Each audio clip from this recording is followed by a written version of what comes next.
السلام علیکم۔ پاکستان کی ایک طالبہ، دنیا کی کم عمر ترین نوبل انعام یافتہ پاکستانی طالبہ ہیں۔ ملالہ یوسفزئی سے جب ایک انٹرویو میں پوچھا گیا شادی کے بارے میں آپ کے کیا تصورات ہیں، تو ملالہ یوسفزئی نے کہا کہ اگر آپ زندگی میں کسی کے ساتھ رہنا چاہتے ہیں تو آپ کو نکاح کرنے کی کیا ضرورت ہے؟ آپ بطور دوست بھی تو ساتھ رہ سکتے ہیں۔ نکاح نامے کی مجھے سمجھ ہی نہیں آتی، شادی کرنا کیوں ضروری ہے؟ بطور پارٹنر کیوں نہیں رہ سکتے؟ مطلب یہ کہ ہم نکاح بھی نہ کریں، ہم ساتھ رہیں، انجوائے کریں، بچے پیدا کریں اور کوئی ہم سے پوچھے بھی نہ۔ وہی جو آج یورپ میں ہوتا ہے، وہاں پر تو نکاح کا تصور نہیں ہے۔ یہ تو ہمارے معاشرے میں ہے، اسلامی معاشرے میں ہے۔ نکاح میں آپ کو معلوم ہے خیر ہی خیر ہے، زندگی میں برکت و عافیت آتی ہے۔ ملالہ یوسفزئی اس سے قبل فیشن کا سب سے بڑا جو میگزین سمجھا جاتا ہے، وہاں پر انہوں نے تصاویر شیئر کی اور اب کو بخوبی معلوم ہے ملالہ یوسفزئی پوری دنیا میں جہاں بھی جاتی ہے اس کو بطور ہیرو بنا کر پیش کیا جاتا ہے، اور پوری دنیا کے جتنے بھی لوگ ہیں وہ سمجھتے ہیں ملالہ ہمارے لیے رول ماڈل ہے۔ پاکستانی قوم کا تو آپ کو پتہ ہی ہے، پاکستانی اس کی سوچ نظریے سے متفق نہیں ہے اور وہ بلکہ اس سے نفرت کرتے ہیں۔ اور اب اس صورت میں جب انہوں نے یہ بیان دیا ہے، ایک نیا سوچا چھوڑا ہے انہوں نے، اس کے بعد پاکستانی لوگوں میں غم و غصے کا بھی اظہار پایا جاتا ہے اور دنیا بھر کے لوگ ملالہ کو بطور ہیرو پیش کر رہے ہوتے ہیں، کیونکہ اصل مسئلہ یہ ہے۔ اس سے قبل آپ کو معلوم ہے سابقہ طور پر جو فاحش فلموں کی اداکارہ ہیں، ان کے ساتھ بھی ملالہ یوسفزئی، جنہیں آپ میاں خلیفہ کے نام سے جانا جاتا ہے، اس کے ساتھ بھی ملالہ یوسفزئی نے قاعدہ طور پر اسے اپنا بہترین دوست قرار دیا۔ ایسی صورتحال میں پاکستانی تو دیکھ رہے ہیں یہ سب، اور دنیا میں پاکستان کو لے کر جس طرح کا تصور کیا جاتا ہے کہ شاید یہ خواتین کو پڑھنے نہیں دیتے یا یہ بہت زیادہ ظلم و ستم کرتے ہیں، عورت کو دبا کر رکھتے ہیں، اس صورتحال میں پاکستان کا جو امیج ہے وہ خراب ہوتا ہے۔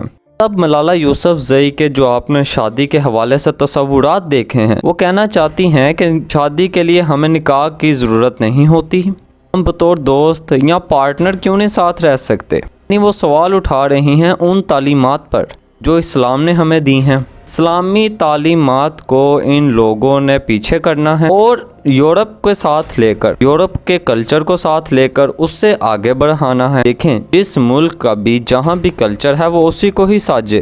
ایسا تو نہیں ہو سکتا کہ آپ یورپ کا کلچر پاکستان، جو اسلامی جمہوریہ پاکستان ہے، اسلام کے نام پر جو ملک لیا گیا ہو، آپ وہاں پر ایسے کلچر کو اناؤنس کرنے لگیں۔ اب آپ کو معلوم ہے، یہاں پر آپ کو یہ بات بتاتا چلتا ہوں، اسلام وہ واحد مذہب ہے جس نے خواتین کو اس کے واضح حقوق دے دیے ہیں۔ اسلام محبت سے منع نہیں کرتا ہے، بلکہ اسلام حکم دیتا ہے کہ نکاح کیا جائے، کہ نکاح کو اتنا مشکل بنا دیا گیا ہے کہ لوگ آج الجھ کر رہ چکے ہیں۔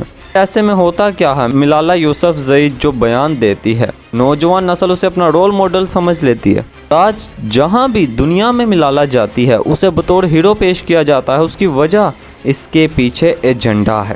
وہ ایجنڈا کیا ہے؟ آپ نے یورپ کے کلچر کو کیسے فروغ دینا ہے، آپ نے دنیا بھر میں یورپ کی نمائندگی کیسے کرنی ہے، آپ نے بے حیائی والے جو عمل ہیں وہ کس طرح سے بڑھانا ہے۔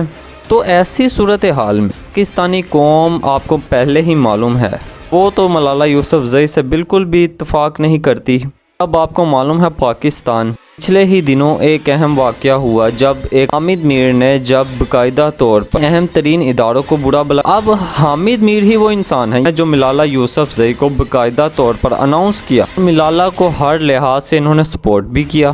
آج دنیا بھر میں ملالہ کے چرچے ہو رہے ہیں۔ تاہم اب برطانیہ کا جو سب سے بڑا میگزین ہے اس میں ملالہ کا فوٹو شوٹ ہوا ہے جو پوری دنیا میں خبروں کی ایک زینت بنا ہوا ہے۔ ایسے میں ہوتا کیا ہے، ایک تصور ابھرتا ہے پاکستان کو لے کر۔ پتہ نہیں آپ کو معلوم ہے جس طرح سے پہلے ہی پاکستان نے امریکہ اور طالبان کے درمیان جس طرح سے معاملات طے کروائے ہیں، اور امریکہ کو یہ معلوم ہے طالبان پاکستان کی بات سنتا ہے، اور ایسے میں دنیا میں تصور ابھرتا ہے لو جی کہ پتہ نہیں یہ پاکستان طالبان کے ساتھ ملا ہوا ہے، یہ ایسی ہی سوچ کے مالک ہیں۔ سو اس معاملات میں پاکستان کا وہ حقیقی چہرہ دنیا کو نہیں دکھایا جاتا، لیکن ملالہ نے جو بیان دیا ہے وہ بالکل قابل اعتراض ہے، قابل مذمت ہے۔ کوئی بھی کم از کم ایک مسلمان وہ ملالہ کی اس سوچ سے اتفاق نہیں کرے گا، کہ دیکھیں اسلام نے جو حقوق متعین کر دیے ہیں عورت کے، دنیا اسے مانتی ہے۔ اسلام نے جو یہ تھیوری پیش کی ہے نکاح کی، یہ ایسی تھیوری ہے کہ دنیا بھر کے جتنے بھی بڑے بڑے فلسفی ہیں وہ اس تھیوری کو نہیں جھٹلا سکے، اس میں خیر ہی خیر ہے۔ دیکھیں اچھا کام کوئی بھی ہو کبھی بھی چھپ کر نہیں ہوتا، اس لیے نکاح میں جب آپ نکاح کرنے لگتے ہیں تو باقاعدہ طور پر گواہ موجود ہوتے ہیں۔ آپ اعلان کرتے ہیں کہ بھئی ہم رشتہ ازدواج میں بندھنے لگے ہیں، یعنی ہم نکاح کرنے لگے ہیں۔ لوگ انہیں دعائیں دیتے ہیں، ان کے لیے ایک تمناؤں کا اظہار کرتے ہیں، لیکن کبھی آپ نے سنا کہ ایک لڑکی لڑکا ڈیٹ مار رہے ہوں، لوگ ان کو دعائیں دے رہے ہوں؟ اب سوچیں نکاح میں خیر ہی خیر ہے، اور اسلامی تعلیمات پر آج دنیا عمل کر رہی ہے۔ لیکن ملالہ یوسف زئی نے جو کہا ہے یہ آپ کے سامنے ہے۔ ان کے پیچھے دنیا بھر کا ہاتھ ہے، جہاں بھی جاتی ہے ملالہ کو بطور ہیرو پیش کیا جاتا ہے۔ ایسی صورتحال میں آپ سب کو اپنی اپنی سوچ کے مطابق زندگی گزارنے کا حق حاصل ہے، لیکن شاہین ٹی وی کی کوشش ہے اس پلیٹ فارم سے آپ کو وہ بات بتائی جائے، وہ خبر دی جائے جو کہ حقائق پر مبنی ہو۔ اس پر ہماری ٹیم کی بھی کوشش ہے، آپ کو کسی قسم کی بھی قیاس آرائیوں اور جھوٹ پر مبنی کوئی بھی خبر نہ دی جائے۔ ہم ناظرین محترم اس حوالے سے جو بھی مزید اپڈیٹس آئی ہم اپنے ناظرین کو ضرور دیتے رہیں گے۔ اگر آپ کو ہماری یہ ویڈیو پسند آئی ہو تو اسے لائک کیجیے گا اور شاہین ٹی وی کو سبسکرائب کیجیے گا۔ شکریہ۔